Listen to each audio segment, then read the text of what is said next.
Bonsoir tout le monde, alors aujourd'hui on se retrouve pour un nouveau tuto sur les PlayStation 4 et je vais vous montrer comment améliorer la fluidité de votre PS4 dans les menus, etc.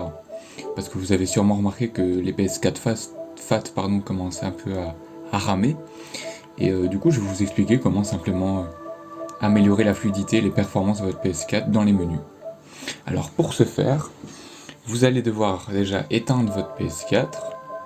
Éteindre, hop. Non, vous allez avoir un bel écran bien dégueulasse. Et c'est pas grave. Je vous retrouve juste après. Une fois votre PS4 éteinte, vous allez devoir appuyer sur le bouton Power longtemps. Donc pas juste pour l'allumer, mais vous allez devoir maintenir appuyé jusqu'à ce que ça fasse un deuxième bip. Comme ça, écoutez. Voilà, premier bip. Là, elle se lance. Et deuxième bip. Donc là, c'est bon. Vous avez entendu le deuxième bip, c'est que c'est bon. Ensuite, vous allez devoir brancher, comme l'écran l'indique, la manette, enfin le câble officiel de votre manette. Essayez de prendre vraiment le câble officiel, parce que certains câbles ne fonctionnent pas correctement avec la manette et j'ai déjà rencontré des soucis. Alors hop, on branche la manette, et ensuite, comme ils le disent, vous allez appuyer sur la touche PS. Donc on appuie, et là vous allez mettre reconstruire la base de données. Donc ça va en fait un peu trier toutes les données des jeux qu'il y a sur votre PS4. Donc vous faites ça, elle va redémarrer encore. Je vous reprends quand on voit un meilleur écran.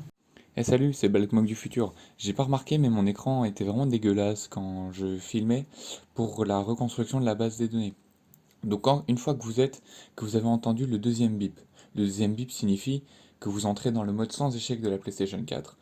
Il va vous proposer d'abord de brancher votre manette PS4 au câble d'alimentation, donc le câble d'origine.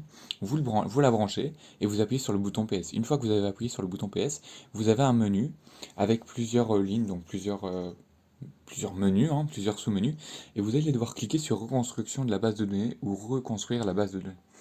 Et là, normalement, il va redémarrer votre PS4 et vous amènera sur l'écran qui suit. Voilà, donc là, ma PS4 redémarre comme prévu.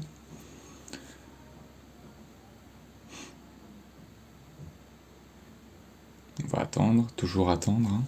Voilà, reconstruction de la base de données.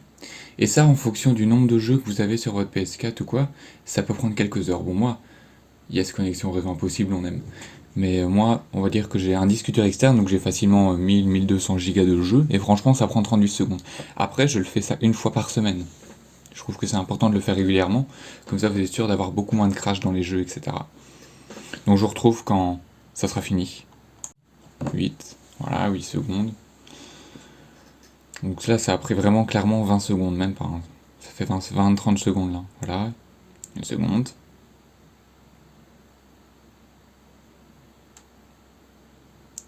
Et là, hop, elle va normalement, soit elle retourne au menu, voilà, comme ici. Parfait, donc vous pouvez débrancher votre manette si vous le voulez. Bon, moi elle doit recharger, du coup je vais la garder. C'est appuyé sur la touche PS, voilà. Et là, normalement, ça devrait être beaucoup de flux. Donc il va vous remettre à chaque fois l'affichage des astuces, machin.